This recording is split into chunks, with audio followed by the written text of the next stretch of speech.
Hey guys, welcome back to the Corridor Digital Podcast. You might have been wondering, where'd those guys go?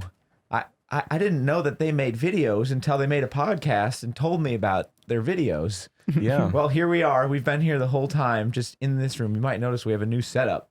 That's because we got the Node computers here. Everyone said in the Node channel, they were like, "Hey guys, can you sit on the couches? I feel like it would be better vibes if you sit on the couches." Better vibes. Yeah. It's more comfortable. So here we are. Yeah. Three couches, three dudes, three mics. I've got Nico and Sam here with me today. This is the group I often refer to as the Triforce when in conversation with Ivy. Oh, wow. Yeah. We have wisdom, Power, And courage, agility, strength. I don't know. Constitution. I don't There know. you go. Perception check. Okay, guys, we're going to do a new thing today on the podcast. The first thing we're going to do, and the only thing we're going to do, is talk about, well, we might talk about more topics, but we're going to try to keep it to one topic. So with that, it's 2020. I mean, 2020. where does the time go? It's a new decade. Yeah. I know. 10 years ago, we were wee lads, and now look at us. We're just standing tall men. Normal lads. With families. Yeah. As of 2020, we are all dads. Yep. Yeah. So Oddly enough, we're also the only dads in Corridor. But it makes sense. Which is- It trickles down. the dadness trickles down. So today's topic, we talk about dad economics. No. In today's topic, we talk about Corridor in 2020 and what we're going to be expecting. Yeah, I just kind of wanted to talk. I mean, because we always go through this thing every year, and we always talk about like, well, you know, we go over the company and we talk about, well, what did we do last year that worked? What did we do? What do we want to do this year? Oh boy, last year, what a year. Based on that. So I kind of just wanted to like take people through that conversation that we have, and I think people will get a little bit of more of an insight on what we do. Well, then in that case, I do need to put a disclosure that everything we say on this podcast is not guaranteed to happen. Yes. Yeah. But that being said, hopefully it gives you guys some insight and hopefully some things to look forward to. Yeah. Right. So 2019. This is how we always start this conversation. 2019. What happened? How'd it go? Was it a success or a What failure? happened? Because every year at the beginning of the year, I don't know if you guys do this, but I always write down what success means for that year. And then I put it on my little wall over there next to my desk. Well, what did you write for 2019? Well, I wrote, I mean, I can pull it up. Yeah. Yeah. I don't do this. This is Yeah. You don't do It's like- this? this is a long-term like payoff tradition that you go for. Here, let me get it. I'll be right back.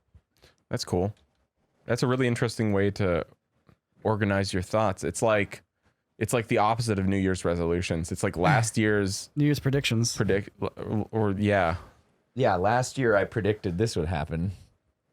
And then you find out if it came true or not, which is the most revealing part. And then you got to ask yourself, well, if it didn't come true, why? And if it did come true, why? Yeah, let me just You say this is a yearly tradition. This is my first time hearing Adam about this. Lyons actually taught this to me. Yeah. Yeah. Huh. In like 2015, when he was living in Oxnard, Mm-hmm. he had a little like Adam Lyons' Avengers meeting where he called all of his buddies and he was like, okay guys, so this is what we're going to do this year. I want you to mark down, let's see. And so 2019, here we go. Right here. Let's see. 2019 success. Corridor YouTube channel. First things first, I wanted to make 25 videos. On Corridor? Yeah. Oh boy. We did not Oops. accomplish this. We did not accomplish We this. made like 7 or 8. Yeah. So the question, which I always ask myself, is why?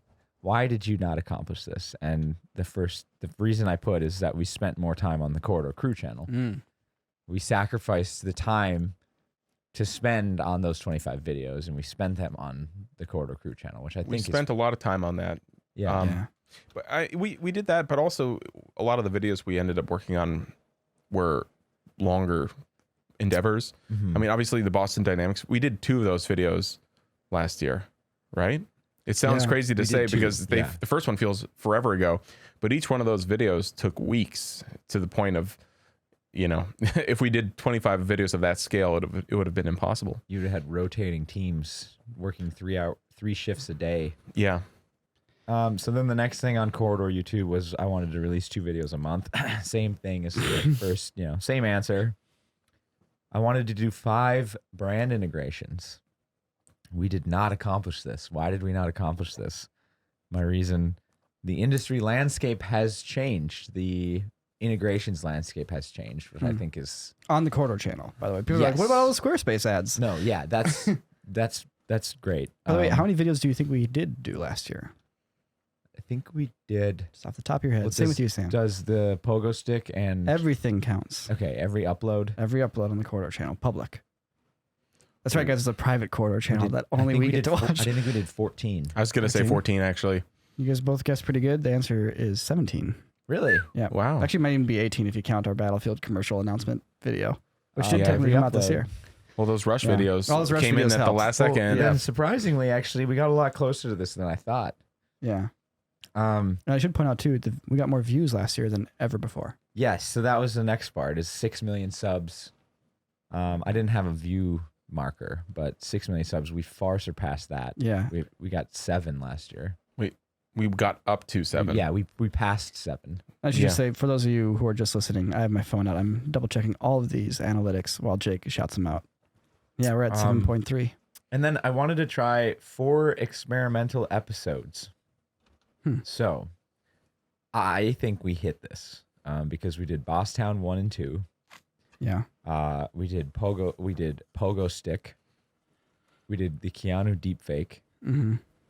And we also did I think we did more because you could count top 10 games you can play in your head as Yeah. experimental. Yeah. You could Very. count the second Primtech video as experimental, though. I mean, every video is an experiment. Yeah, that's true. I guess I just meant like, It's like Rush episode 3 technically was an experiment, but the first one might have been. yeah. No, So but that was Corridor, and then I just go through a Corridor crew. okay. Let's hear these. 100 videos. We I think we did that. We did 106 or something. Wow. 2 Jeez, videos That was a week. ambitious. We hit that. Nice. 35 brand integrations. We hit that. Wow. Actually, we did better than that. 2 million subs. Did we? We definitely did hit that. We hit that. We And, might have just actually gained 2 million subs last year on top of like the ones we already had. and single topic episodes, which was the big thing that we were talking about at the end of 2018. Remember? Yeah. And we were like, let's stop doing these 2. If you guys have been watching since 2018, you'll remember the vlogs used to be Everything. Or the A, B story. everything. Yeah, it was. We had A stories, we had B stories, we had C stories. it was we'd flip around between all 2 of them. Yeah. And then we realized, hey, wait a minute, people watch these videos more if we release them as single topics, and so that's what we started doing. Yeah. So again, if you guys are like, hey, I miss the old vlogs, just think about it this way: we listen to what the audience says effectively, in the sense that like we noticed that when we put out single topic videos, they would get almost double the views. And it's like, well, there's a reason for that. It means that more people want to watch those videos. Mm-hmm. And it means that your payoff from the thumbnail to the expose of the piece is better. And so more people are watching it. Now, you might like the flip flop, between just what's going on every day in the office, but there's clearly a larger majority of people that liked it the other way. So that's why we did it. Yeah. But it's not to say that you can't have, your own tastes or want your own things, which we also acknowledge. And like, that's just a part of us figuring out how do you balance, like if you have something that caters to a smaller number of people, but they're passionate about it, and you have something that caters to a bigger number of people, is there a way to balance that? That's one of the things we want to figure out going into 2020 here, actually. That's every year. Yeah. Yeah, that's true. That's every year. You're right. Yeah. But we got some plans for that, which you'll find out more about that as time So goes. should I finish this or should I move on to my 2020 plans? No, finish this. Okay. All right. I'm just throwing a couple tangents just to give context. So we have the Corridor cast. That was on my 2019 success really? list. 50 episodes. We did not accomplish that. What You are didn't- not the father Ooh. Why we deprioritized the podcast? That's the Harsh honest truth, man. That's the honest truth. Yeah. I'm glad we're doing it. I'm glad we're doing this episode, but at the same time, we had to recognize like, hey, there's a niche audience that likes this show, so let's just make it for them and for us. Yeah. I mean, there's a big, I guess, elephant in the room as to like why all these things got deprioritized, and that is visual effects artists react. Oh yeah, You know, it's yeah, that blew up, caught us by surprise to a certain extent. And then it became, a question of can we do that consistently and at high quality, and then maintain the rest of our creative output. And I think we did to some extent. It just happened slower, yeah. Tried to find the balance. Right, and then we also shifted the rest of the format on the crew channel. We shifted the rest of the focus of the company to accommodate for that explosion in viewership. Yeah. I mean, we went 10x in viewership, almost. It's straight up. Yeah. Yeah. So it's not like you sit around and plan and you're like, okay, one day when we go 10x in viewership, It's like, how are you going to do that? It's like, yeah, it's just going to I happen. don't know. It's just gonna happen, and when it does, we'll be ready. It's like, no, we had our way of doing things, and then it came in, and it was like, oh, people really like this show. We should probably make it a priority. Yeah. So yeah, it's kind of we do that every year. There's sort of like a hierarchy of needs, of content needs, you Yeah. know, and each year they shift and move around, and yeah. Well, I think it speaks to the team's strength that we were able to adapt and start making that show, and honestly improve on what it was when it first came out, even, and still keep everything else going, and still have really great corridor videos dropping. And the podcast wasn't as frequent, but we're dropping the podcast, and having the in-between corridor crew videos that weren't VFX React, having those still be really strong videos as well. Right. So yeah, it's you need good people for that, but it takes time to build that. Takes years. Yeah. Yeah. Well, honestly, the VFX Artist React show really changed, I think, the studio more than anything we've done since like starting the channels, to be honest. Well, there's also a subtle, it happened at the same time, which was subtle, and it falls behind like the shadows of VFX artists, but that's, the shift from Carmichael to Dean, Nick, and Matt. Yeah. Yeah, that's for sure. Yeah, it's definitely a big transition point there. Carmichael was in labor for 3 years, and he pushed out the baby that is VFX Artists React. And he put it in a basket and left he it put at our in a doorstep. basket, and he shipped it down, and then Dean found it on the side of the river. While in his nun garments. Yeah. But for real, I mean, it's really, there's so much we can say about it, but obviously the show is super successful, and it's really great seeing like all the new viewers, but more than anything else, as kind of like artists in the quote unquote industry, it's been really, really cool to see people reaching out about the show. And, we've been doing visual effects on YouTube and doing all these videos and stuff. And then suddenly now last year we have people, from like Weta, like hitting us up, and other Hugely filmmakers fulfilling. and like people who are in the industry doing similar things now finally going, oh, like, hey, look at these guys. This is cool. They're doing it. And it's not necessarily because of even the quality of our videos or anything, but just simply because we haven't had anything come out that was so personality based, like seeing, you and Ren and Clint and myself, like us as personalities out there for people to see who's making this stuff. And there's just an incredible amount of reach that show had that has kind of had a really positive ripple effect through everything we do. Yeah. So it's pretty cool. It's good. Because we've been working for that for like many years already at this point. And we kind of, in 2018, where we were kind of like, oh, well, I guess we're just our own little like satellite here doing our thing. Yeah. And now suddenly it's like, oh no, like everyone kind of sees what we're doing, which is really cool. Yeah. It's one of those things that like, as an artist, it makes you happy, makes you very happy. It's like having this life passion intersect with something everybody else's passion, like sharing the same thing, and getting to these people that you really look up to in the industry, and having them reach out to you and be like, hey, we watch your videos in the office, or we talked about this, and I'm like, oh hey, I worked on this shot, here's how we actually did it. and they're not reaching out to you and they like, you lied about me and how I messed this shot up. Like there's usually why they reach out to YouTubers. So you're like, hey, really enjoying the episode. I saw you guys broke this down. Here's how we actually did it. And it's been super positive. And yeah, I don't know. It's very, very fulfilling having, those are the people we look up to in the industry reaching out and like saying that they enjoy our work, So it's nice to do something positive on YouTube too that gets views, and rather than something that's controversial. You're trying to whip up a mob or make a rant. It's like, let's all be angry. Yeah, we're gonna be angry about. Angry. Let's just get outraged. It's nice. It's nice to make content that gets views because people are interested and that that it's positive. And even when you guys are critiquing the bad VFX, there's a reason for it. Mm-hmm. It's like, well, they missed this obvious thing that could have been done. And so it's still constructive criticism in a way. Yeah.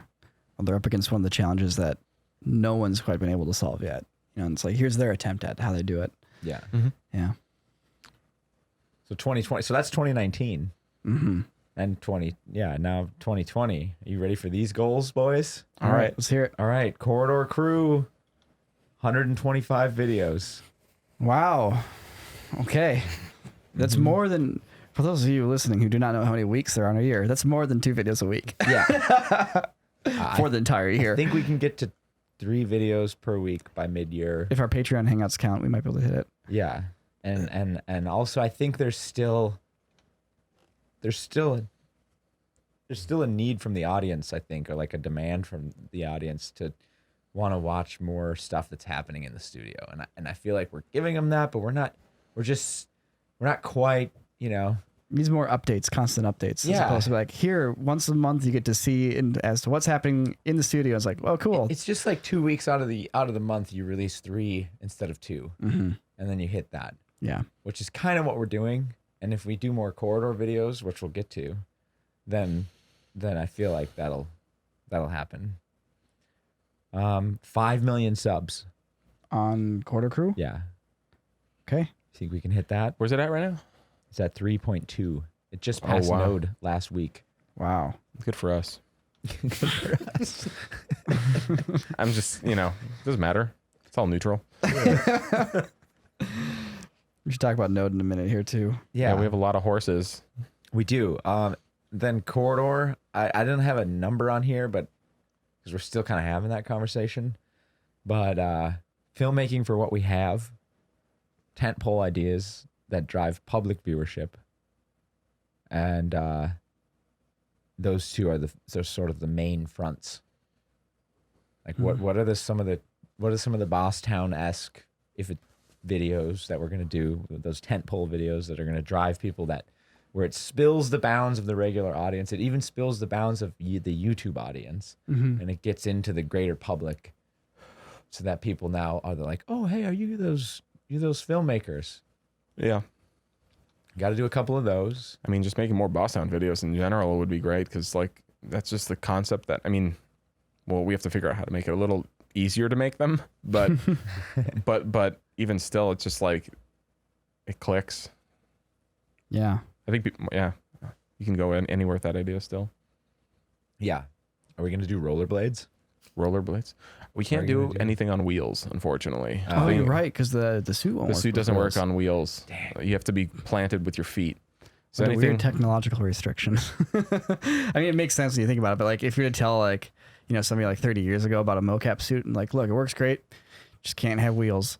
Honestly, I think we should do like service industry stuff where it's like trying to bring food out from a kitchen to a table full of like unruly guests, drunken guests, and it's like trying to hold these like platters of stuff. What if it's like a mob? It's like the mob is having dinner, and it brings it out, and it's like doesn't know, and they're like, "You can go now," and it's like, and the robot's like, it's like, "Yeah, I said you could go." What's with this fucking robot? It's just all. Hey, Paulie, get the damn robot out of here. But they're actors because it's like it's a simulation. It's a testing environment still. Yeah. Have you guys seen the robots they're building for the Spider-Man show at Disney World? By the way, no. So they need Spider-Man to do things that a person can't do that's super dangerous, such as like get launched by a rope like 100 feet in the air, do like 3 flips, and then like throw his hands out. I've seen this stuff. Yeah, so they're building robots that are that basically do that. They look like a human being and they move like a human being, so they can just launch this robot into the air and it'll move like Spider-Man. Wait, and they're just designed to do this one thing? That's all they're designed for. Whoa. Yeah. Is this video of it? Yeah, this is the early like development where they're learning how to like make something move like a human being while in the air. Whoa. And they'll just land on a net, you know? That's a dang robot. For those of you listening, Christian has pulled up gosh. footage of a robot that is basically So that's going to be Spider-Man. trapeze flying. Oh my God. Yeah, just imagine like the most intense Cirque du Soleil acrobatics that someone would probably kill themselves if they biffed it. They just have a robot do it. Yeah, you should look up this Disney robot stunts, because basically it's like throwing a Boston Dynamics robot into the air and having it do a million flips. Is it as cool if a human doesn't do it? The thing is, the kids aren't going to know the difference. And I feel like a lot of people in general won't notice the difference because the way they'll set it up theatrically, you'll probably miss the moment where they transition from the real person to the robotic double. Like, whoa! You definitely will. Yeah. That's crazy. I mean, I guess it just makes it more entertaining at the end of the day. Everyone wins, you know? Yeah. Except for those Spider-Man stunt performers. Yeah, except for those stunt performers who came up from the vagabond trains of Europe. My father was a Spider-Man stunt performer, Yeah. and my grandfather, and now a robot's gonna take my damn job. Yeah. That's I've also it. taken the Spider-Man jobs. Dude, Damn. what we're gonna do about automation? All the Spider-Man stunt performers are gonna be out of work. You can put a live action Spider-Verse. The 7 Spider-Man stunt performers. Okay, moving on. I also put we wanted to do 50 videos on the podcast this year because I think we can break these into episodes. And last but not least, we have Node. We have Node now. We have this little Node. this little crying little baby. So Node was Node. acquired by Corridor.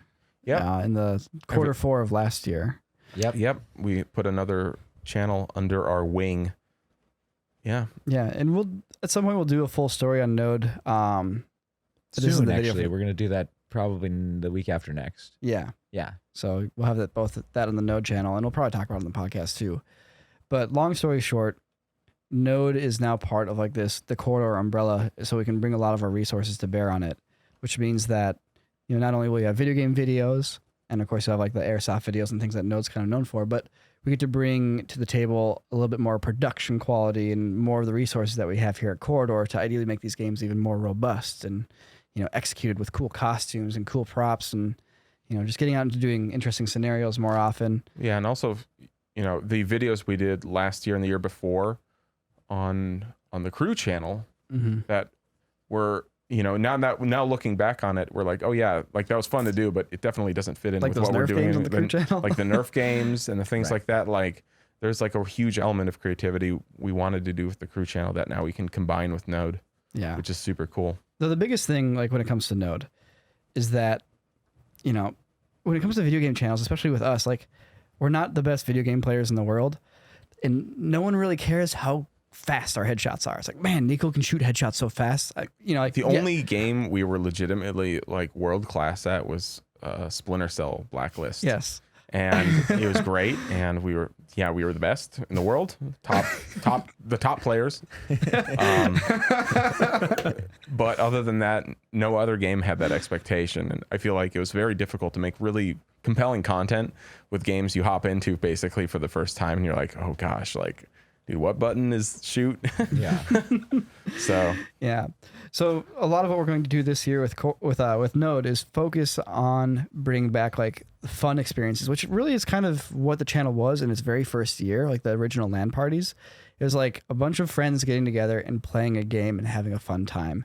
And like we really want to de-emphasize playing like the newest cutting edge game, and we really want to re-emphasize, you know, us friends getting together, playing a game and having a good time. And that might mean playing old games like Rocket League or playing Smash Brothers or playing, you know, the original GoldenEye or something like that. But as long as it gets us like jumping around and screaming and like yelling at each other, like that's cool. And that's what I want to do, you know, for Node in 2020. Yeah, we're starting that. Well, we've already started that. Yeah. Some of the content that you guys have seen since we started bringing in the crew. Yeah, the Halo video, the AI dungeon video. But we're doing an AI dungeon video. It's going to come out the same day as this. It's really funny, by the way. It's Sorry, the Yeah. day before this. It'll already be one out. of the stories starts off as a spy story and ends with him A superhero with a story. superhero flying away with someone else's wife. Oh, by the way, his bones are falling off because he's. I mean, A spoilers, nuclear obviously. radiated superhero flies off with someone else's wife. Spoiler alert: Chicago gets destroyed. But that's why I like AA Dungeon, is because it's this bizarre blend of gaming and like podcast, and like it's got Yeah. some of the D&D sensibilities there, but Yeah, it's pretty cool because it's always going to surprise you. yeah. And Gabe has some amazing illustrations in it. Yeah, that's once a huge again. part of it. Yeah, And then we're doing a video. Well, actually, this could be part of a whole series. This could be the first one. It's Could You Survive is the current working title, but we're doing Could You Survive a Bat Attack? A bat, like Yeah, bats. a bat. No, like a Baseball baseball, bat. bat. Oh, Yeah. Yeah. one bat. All right, you here just we call go. it a batak? Get the bat. Could you survive a batak? A batak. Yeah, Yeah. So that, yeah, I feel like the live action stuff too is going to hit on that more and more of this. Some, like a lot of the stuff we used to do on the crew channel that we can't really do over there anymore because it's so focused on like filmmaking and Yeah. and visual effects and like, you know, And all the stuff that we kind of set out to make the channel about, you know. which is totally fine.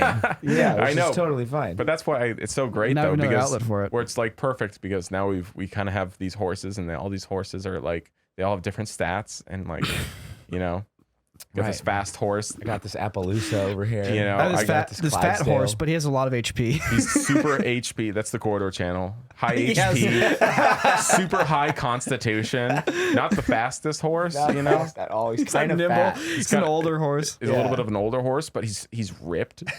He's got like the You do thickest not want that muscles. thing to kick you. You got Yeah. the crew channel, super fast. We got Node, which is kind of like this, like it's like one of those show horses that prances. No, it's like a Yeah. wizard channel, I feel like, but a wizard. a magical horse. You know? Oh, a unicorn. No. No, not a unicorn. More like, it's almost like a reindeer. Okay, I can go with dancing horse. I think I was prancing. You Yeah. know, show horse. You know, Okay. you know, prancing. It's been doing this for 4 hours along the parade route, and it's just like, God damn it! And then the what is it? The podcast. It's like a little horse It's that a mini. It's a mini horse. It's a smaller horse you keep in your stable. But the thing is, it's the horse that is in the stable at your home. And you can go and you can go out there and ride it whenever you want. Yeah. Yes. You're not like you're not doing anything fancy with it. It's you're not just- cutting its mane. It's your comfort horse. Yeah. It's whatever it's called. when you just want to ride along the sunsets. when you just ride your your local Vista trails home. with it, you know. Yeah. What's the guillotine channel? The guillotine channel. Guillotine It's this channel is bucking a- bronco. is a bucking bronco. That That's, you hop on and you're like, whoa, I got this, and it kicks you off, and you're like, wow, we left it in a field somewhere, and it's still out there. It's a wild Mustang. like we Yeah, got a and- good hit on our head from and that now, one. And now there's a rumor spreading, like whoever can tame the bronco. Yeah, there's in the there's far a bronco field. out there. Yeah, Cool. So plans for 2020 is we're gonna rethink the business's horse analogies. what? No, I think we just We're actually okay, gonna yeah. have custom painted horses put next to everyone's desk, and each person is gonna get to customize their own horse painting. yeah. So yeah, I think that's actually that'd be really good for morale. Yeah, yeah, I think so. Everyone gets their own unique horse. I want a brown Painting. Appaloosa horse with like black socks and a black Dude, look at mask. this guy dropping horse terminology. Yeah, this because my daughter's really into horses. Oh, that's so good. I've learned. I think I'd do like a fjord, like kind of they're kind of stocky, but they're really furry. You know, they're from Norway. You know, Not gonna get Scandinavia. They got a lot of hair. I don't know anything about horses. What kind of horse would you pick? What would it look We like? got to pick at least, or just tell us what it looks like. Yeah, Maybe at least you got to have a favorite color is it horse. a At gray least. horse? The horse I'd Is pick. it a black Man, horse? I don't know. I feel like, White A mysterious horse? black steed. I mean, those ones that kind of have like that, almost like that oak brown, like, but like with dark hair. Yeah, Yeah, brown horse. You know, like Black hair. classic. Black hair. just a brown horse, black hair. Yeah. Yeah. No saddle. You don't ride with saddle. You just put a blanket on Yeah, top. Mustang. just I think eating that's a clover in the Mustang. field. A Mustang. There you Yeah. go. Mustang. I pick a Mustang. Sure, whatever that looks like. Is that your comfort horse? Yeah. Do you keep that one at the stable? At the Yeah. home stable? No. That one's just. I don't know. I think we settled a Mustang. They named the car after it because it's cool. Yeah. It makes perfect sense. Yeah. All right. Next thing, there's 2 other things to talk about for 2020. First thing is this website. This website. Yeah, that's a big announcement. Are we covering that in this podcast? Well, It's 2020. I mean, if you guys are watching the podcast or listening to it, it means that you're one of the, congratulations, guys, you're one of the 1%. That's true. If you're listening to this podcast, we know that you are truly You're a Quarter crouton. fan. We know Yeah, you're a a crouton. A true crouton. The stiffest, CREWTON. the most stale of croutons. But the thing is actually, this is like really high level stuff. This is like in inner circle. That's Yeah. true. We're about to drop some inner circle Information. stuff on our So, inner circle Yeah, fans. so we're about to drop a website that's going to host our videos and also, in time, allow us to develop entire series on that site, for that site, for you. So if you support us on Patreon at the $5 tier, on right now or before February 1st, you're going to be entered into a beta launch of this site where we want you guys to go on there, watch the videos, play around with it, break it, tell us what's wrong with it. There's no ads. You want to hit all the buttons yeah. as fast as possible. So the idea behind this site is that if it's our place where we can distribute stuff that people want to see that might not necessarily work on YouTube, and of course everything we've ever done on YouTube without ads. Because we realized over the course of all these years, like, hey, that's a great idea, not for YouTube. That's a great idea, not for you. How many times have you said that?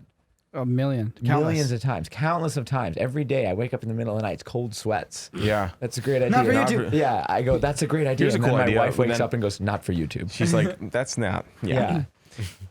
Half of the time it's because it's a bad idea. The other half of the time it's legitimately because it's not for YouTube.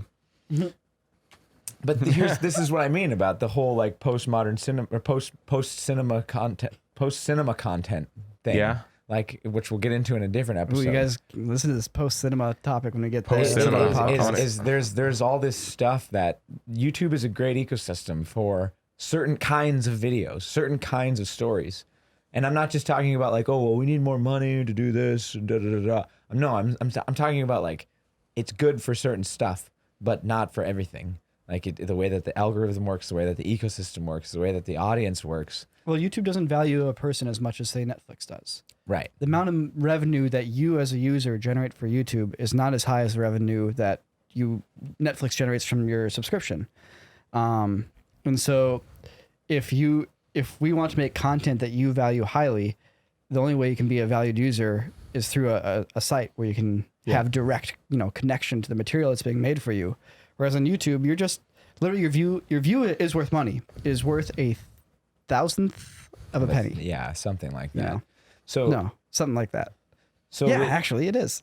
so with this is different because now your viewership is worth way more to us, not only because we're not losing money to YouTube, who's paying out money to themselves as for creating this incredible Yeah. website, but also because now you're per person, they're contributing more than 0.0 whatever point per penny percent that's going now into the content. Yeah. And so we're going to start with the Patreon beta launch, which is going to be at the $5 tier. So you go to patreon.com/corridordigital if you guys aren't patrons and sign up for the $5 tier before February 1st. And you'll be automatically entered into the beta launch of this site using the same email that Yeah. you signed up for with Patreon. And that's the secret. Right now, no one else at that $5 tier, they don't know this yet.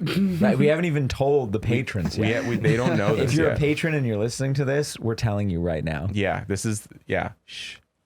And we're actually, I was gonna announce it to him on this Okay, month's no, live stream. we'll announce Yeah. it. But yeah, either way, it's still, yeah, it's pretty cool. But it's, yeah, sorry, continue. Oh, and then after that, we're going to test it with this select group of people.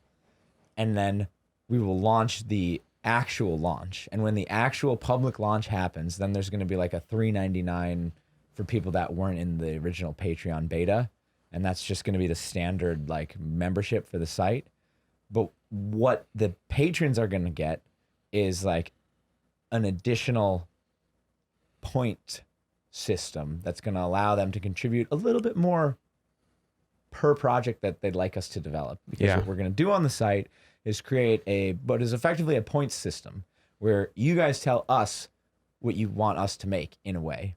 As in, we put out a couple ideas. We're like, hey, we could bring back the vlog. We could do a D&D show supported with live action like cutaways. We could do what is it? This man stuck in a self-driving truck semi-truck. thing. I mean, some narrative concept. But ultimately, it's imagine like Netflix and hearing all the announcements that are coming up for potential shows they're making, and then being able to like basically submit a token to these projects based off of what you really want to see. And so with each month of membership, you'll accrue more points, and you can continue to contribute those towards projects. And the difference here is that, like, you know, previously on Patreon, we kind of did a similar thing. When we started our Patreon page, we actually had some tiers that were like, here's some like videos we want to make. But from a creative standpoint, a lot of things didn't work out there because we kind of were getting ahead of ourselves with, you know, the YouTube's changing ecosystem. And with this, we're approaching it a little bit differently in the sense that these projects that will be on the site are things that are actually actively in development and we're intending to make, but actually being able to make them kind of is played into your actual decision on how you use the site. Because when you have a site like this, you have a subscription. That subscription has this value, and now you get to actually say like, hey, I want you to put this value that I bring towards this thing.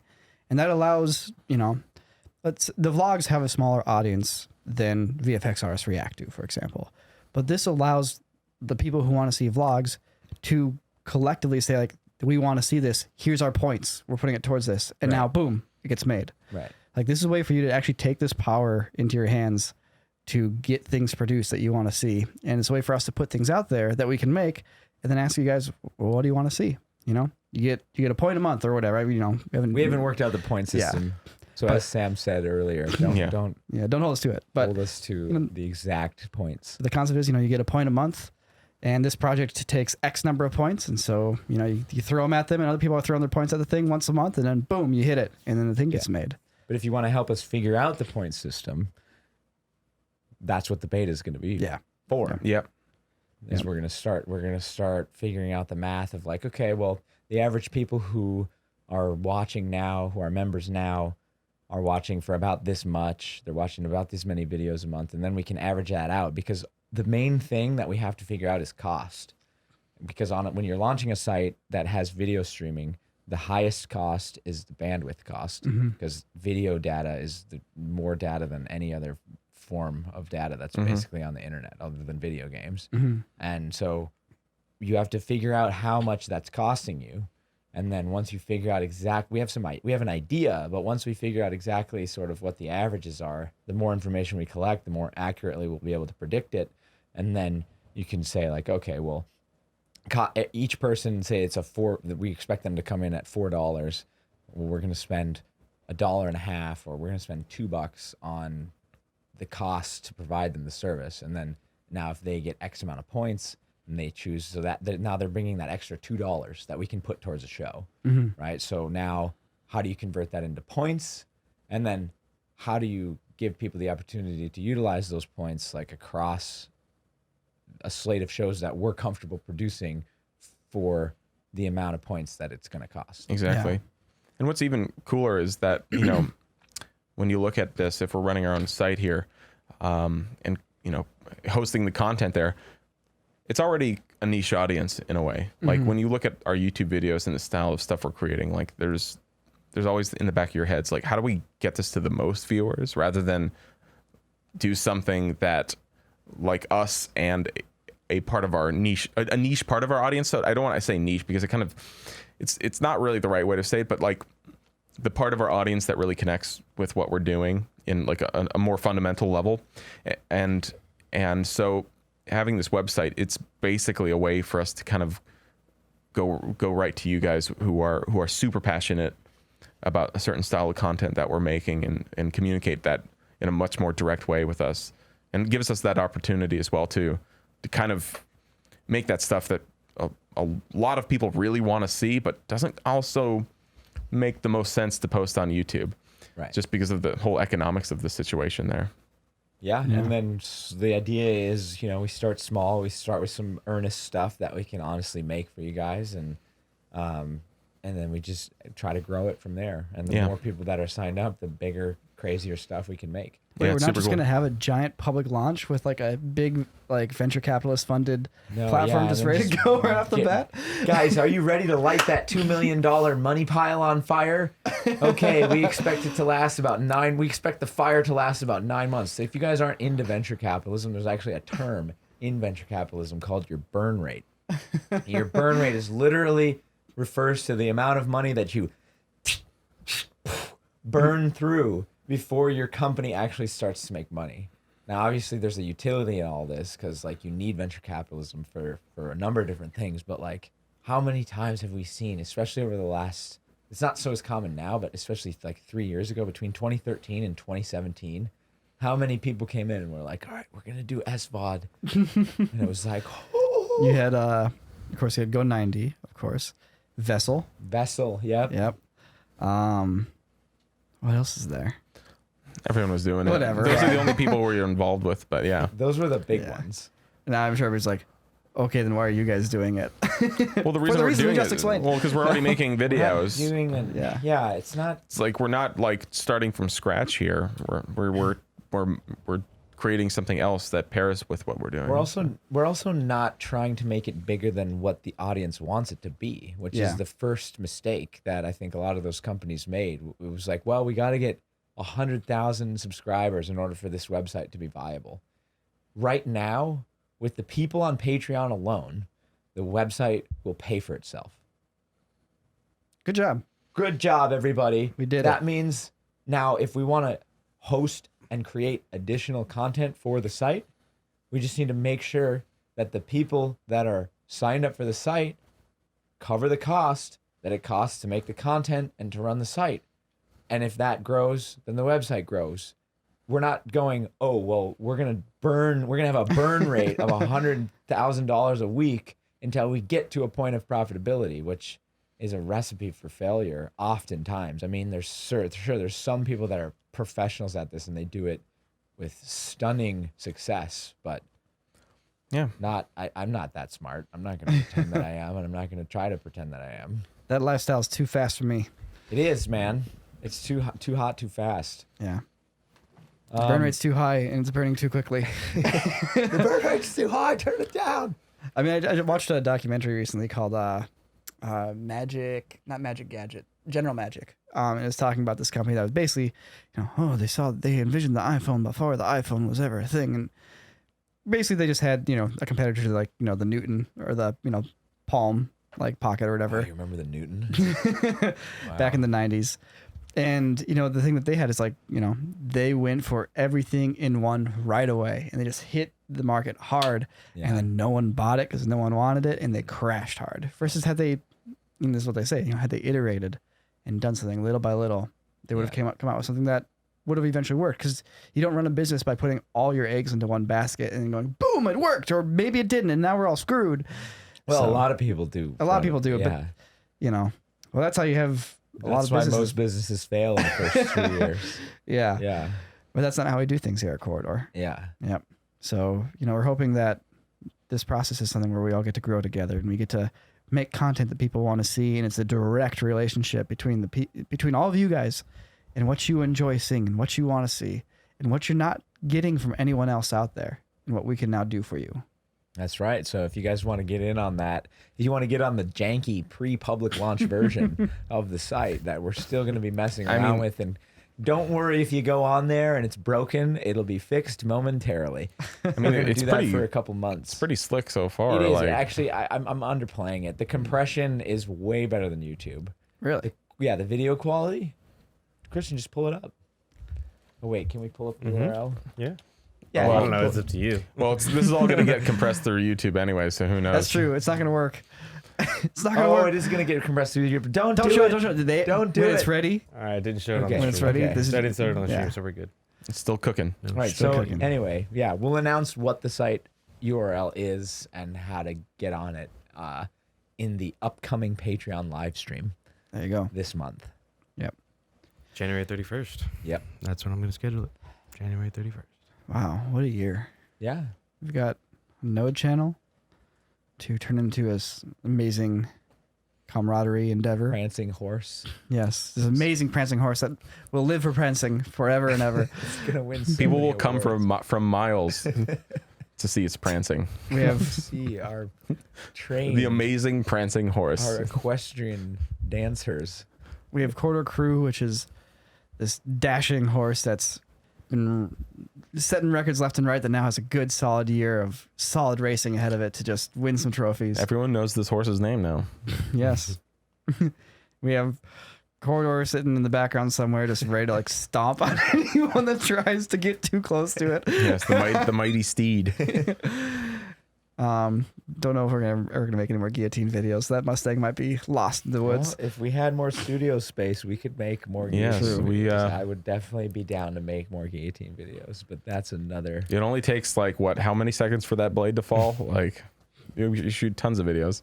And hopefully your comfort horse at home, aka the podcast, will be riding together more often. That's right, chilling guys. We're together gonna in the try to do evenings. this weekly. Though we were supposed to film 3 episodes, and we ended up just talking for an hour about one. So Well, maybe it's a better episode. yeah, I mean, it's a pretty better big episode. This is like Corridor in 2020 Just and don't a ex- reflection on 2019. Yes, don't expect every episode to be an hour.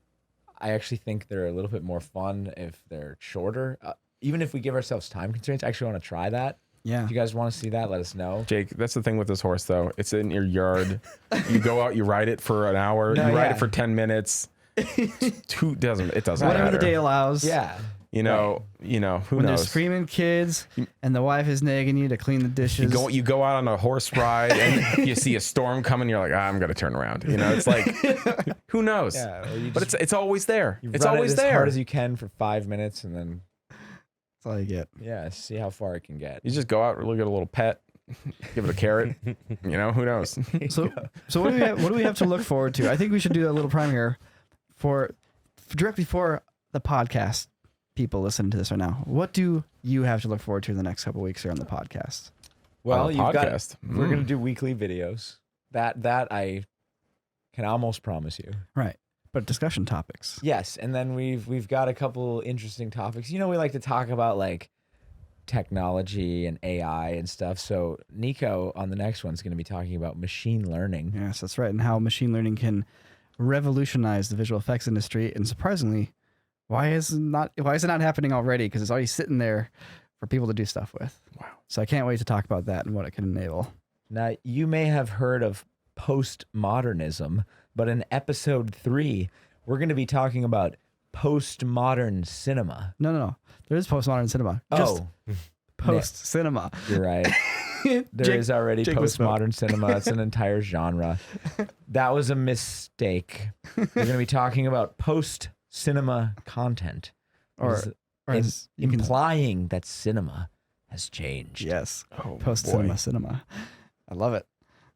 And then What we got? horses. Monkeys, Well, birds. I've been wanting to have a discussion about kids' content on YouTube because everybody's, of course, anytime YouTube does something, people make outrage videos about it. Now people are apparently outraged that kids' videos are getting demonetized, where earlier they're outraged they were monetized. But you know what? I think we need to take a long, hard look at, well, personally, I think it's kind of weird to make videos with your kids and monetize it as your source of living when your kids have no say in whether or not they're going to be on camera. Well, that is a great topic. We could talk about that easily for an hour because what could. it has to do with more fundamentally is it has to do with how fundamentally we think we can restrict a parent's right to determine the way of living that they want to have with their family. It's a really tricky subject. It is. If you think back in the day, born on a farm, better get out there and plow that field. Well, and those kids What didn't does that even necessarily mean? want to plow that field. No. But Well, they I learned think, how. I think a really good example though is that like a lot of kids television. Oh boy, I'm getting into it. No. We'll get into this in the episode. Yeah. It's a hefty topic with a lot of things, and not to mention all the legislature that's just been going through. Yeah, on it. I think it's an interesting topic that all affects us now directly, but there's a lot of history that points to like a lot of precedent, I would say, with how it's been handled in the past. Mhm. That shines a really good light on the direction forward for how it should be Yes, moved. 100%. Because there are already laws in TV and in filmmaking for how you handle children's content and children on set. Not to mention the child's data. All right, My guys. data. So more on that and other topics related to film, technology, and just our random meanderings Oh boy. next on the Corridor Podcast. Thanks for being here, and consider subscribing.